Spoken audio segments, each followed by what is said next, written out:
안녕하세요. 편도왕 정택입니다.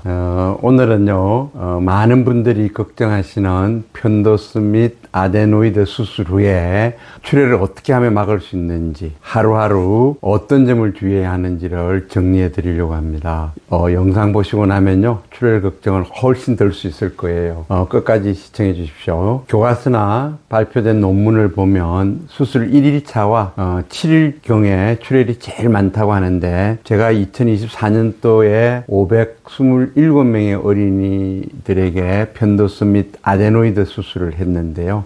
24시간 내는 거의 없었고, 평균적으로 기간을 따져보니까 6.7일째 출혈이 많이 생겼어요. 그러니까 수술 후 6일, 7일이 제일 중요한 셈입니다. 지금부터 수술 날짜별로 한번 살펴볼게요. 1일차 수술 당일이죠. 보통 이제 수술 후에 마취가 깰 때까지는요, 2~3시간은 잠을 재우지 말라고 합니다. 그렇지만 아이들은요, 수술장에서 나올 때는 울고 불고 난릴 거예요. 1시간 정도 울다 보면은요, 조용해지니까 너무 조급하게 생각하지 마시기 바랍니다. 그리고 수술 1일차는요, 안정이 제일 중요하겠지요. 그리고 수술 직후에는요, 마취가 깨어나면 약간의 출혈이 있을 수는 있어요. 그거는 남아있던 건데요. 안에 침에 스킬 정도의 가벼운 혈흔은 정상입니다. 수술장에서 나온 후에 2~3시간이 지나면 잠을 재울 수 있는데요. 가능하면 이때 엎드려서 고개를 옆으로 제껴서 자게 하면 좋습니다. 침이나 피가 나더라도 삼키지 않는 게 좋겠죠. 출혈이 있더라도 이불에 나오게 되니까 보호자나 의료진이 빨리 알아채게 되고요. 재빠른 후속 조치가 가능합니다. 수술장에서 나온 후 6시간까지는 일단은 금식입니다.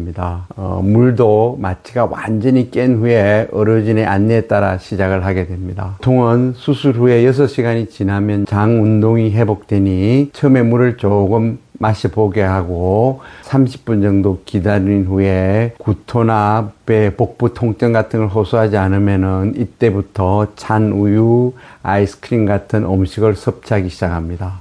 수술 당일날은요, 코를 세게 풀거나 가래를 너무 세게 뱉지 않도록 하십시오. 그리고 아이들이 통증을 심하게 호소하거나 또는 수술 당시에 편도선에 유착이 심한 경우에는 무통주사를 권유하기도 합니다. 목에 걸어주는 아이스밴드는 통증을 줄여주는데 효과적이라고 다들 추천을 하더라고요. 한번 해주는 것도 도움이 되고, 찬물을 많이 마시게 해서 상처 부위를 달래주고 수분 섭취를 도와주는 것도 도움이 됩니다. 2~3일차에서는요, 제 경험으로 보면 수술 받은 아이들은 자고 일어나면 이제 아침에 통증을 많이 호소해요. 아침에 통증을 많이 호소하는 이유는요, 첫째, 수면 중에 침 분비가 감소가 되거든요. 그래서 입안이 건조해지고, 건조한 점막은요, 상처 부위를 더 예민하게 만들고, 가슴막을 더 딱딱하게 굳게 해가지고 통증을 유발합니다. 편도스 및 아데노이드 수술을 받는 아이들 대부분이 평소에 구강 호흡을 하던 아이들이라 더 심하게 되죠. 두 번째 이유는 밤 사이에 움직임이 없고, 입과 목 근육이 거의 움직이지 않으면서 상처 주변 조직에 부종이 생기기 쉽습니다. 그리고 아침에 처음 삼킬 때 통증이 증폭이 되죠. 세 번째로, 응고된 삼출물 및 딱지가 형성이 되는데 아침에 침을 삼키거나 입을 벌릴 때 그 딱지가 떨어지거나 당기면서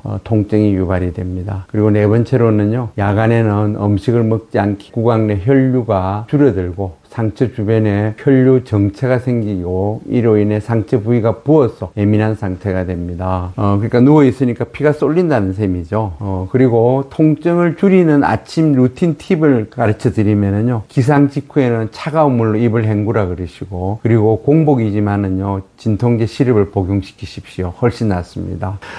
가습기 사용으로 야간에 구강 건조를 예방하는 게 중요하고요. 그리고 아침 첫 식사는요, 마시다시피 부드럽고 차가운 음식이 들어가야 합니다. 그리고 밤에 자기 전에 진통제 시럽을 먹이는 것도 굉장히 도움이 됩니다. 누워서 자는 동안 혈액이 상체 부위로 저류가 되어가지고 통증을 많이 유발하므로요, 수술받은 아이들이 누워만 있지 않게 하고 병동 복도를 걷는 운동도 많이 시키면 통증을 가라앉히는 효과가 있습니다. 수술 이제 2~3일차 얘기인데요. 이때 부드럽고 차가운 음식 위주로 섭취를 해야 됩니다. 차가운 면, 차가운 죽, 아이스크림, 움직임 이런 게 도움이 되고요. 제 경험에 의하면 밥을 차가운 물이나 차가운 국에 빨리 말아 먹을수록 그 상처 부위에 이제 부드러운 자극을 가게 되고 오히려 상처를 빨리 회복을 시킵니다. 출혈 위험도 훨씬 덜하고요. 각이 지거나 뜨겁거나 매운 음식은요, 점막을 자극해서 출혈을 유발할 수 있으니까 절대 금지입니다. 침을 삼키기 어려워도요, 억지로 뱉지 말게 하십시오. 반복적인 행동을 하다 보면 상체에 자극이 나서 피가 날 수 있습니다. 말을 많이 하면 입안의 근육들이 움직여가지고 통증을 유발하니까 아이들이 수술 후에 보통 말을 안 하려고 합니다. 그런데 굳이 말을 시킬 필요는 없습니다. 대화하거나 울거나 소리 지르거나 이런 거는 오히려 통증을 유발하게 되죠. 그리고 조심해야 될 것도 있는데요. 2주 동안에 양치는 앞니만 하게 했어요. 앞니만. 칫솔을 깊이 넣으면은 안에 편도선을 자극을 해서 출혈의 위험을 그리고 어린이용 가글을 사용해 구취를 줄여줄 수도 있습니다.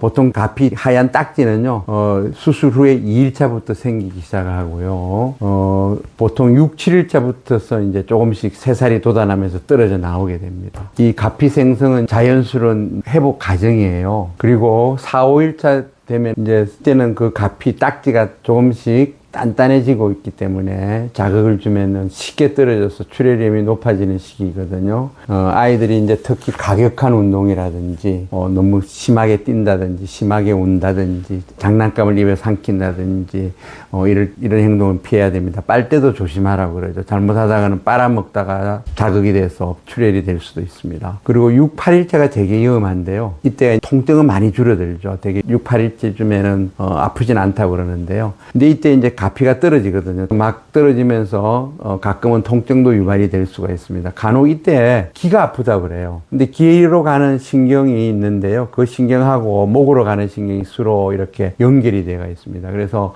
목이 아프면 귀가 아플 수가 있습니다. 이런 걸 연관통이라 그러는데, 연관통이 생기는 경우에 혈진통제 시럽을 따로 복용시키면 됩니다. 그리고 이 시기에 이제 딱지가 떨어지면서 선홍색 출혈이 생길 수가 있습니다. 최고의 예언기간입니다. 제 통계를 앞에서 말씀드렸습니다만은 평균 출혈 기간이 0.7일째였어요. 그리고 수술 받은 아이들 누구에게나 출혈이 생길 수 있으니까요. 경각심을 가지고 지켜봐야 합니다. 그리고 이 시기에 이제 말을 많이 하거나 기침을 많이 할 경우에도 출혈이 생길 수가 있거든요. 그리고 음식 중에서도 마르고 딱딱한 음식, 과자, 갈비나 삼겹살 같이 구운 음식들, 그 다음에 피자, 치킨 같은 딱딱한 모서리가 있는 것, 과일도 모서리가 있잖아요. 이런 것은 위험합니다. 여전히 부드럽고 수분이 많은 음식을 섭취해야 합니다. 그리고 물을 자주 마시게 하여 편도선 수술 부위의 점막을 촉하게 유지하는 것이 회복에 도움이 많이 됩니다. 그리고 수술 후에는요, 1차 출혈이 고비예요. 한 번 출혈이 난 아이가 또 나는 경우가 많아요. 제가 본 환자 중에서 5번까지 출혈하는 경우를 봤거든요. 맨날 피자를 먹고 와서 출혈을 하던데요. 1차 출혈하고 지혈하고 나서 방심하지 마시고 꼭 주의할 것은 지켜야 됩니다. 그리고 선홍색 피가 삼킬 수 없을 정도로 너무 많아진다면요, 병원에 빨리 연락하고 적시 내원해야 합니다. 그래서 이 시기에는요, 장거리 외출이라든지 격렬한 운동은 피하고 가능하면 집에서 안정을 취하십시오. 제가 보통 권유하는 게 40분 이상 벗어나지 말라고 얘기하고 있습니다. 일주일이 지나면 등교는 할 수 있는데요. 음식은 부모님께서 챙겨주셔야 합니다. 그리고 출혈이 될 때는 학교하고 보호자 간의 연락처를 분명히 해주셔야 합니다.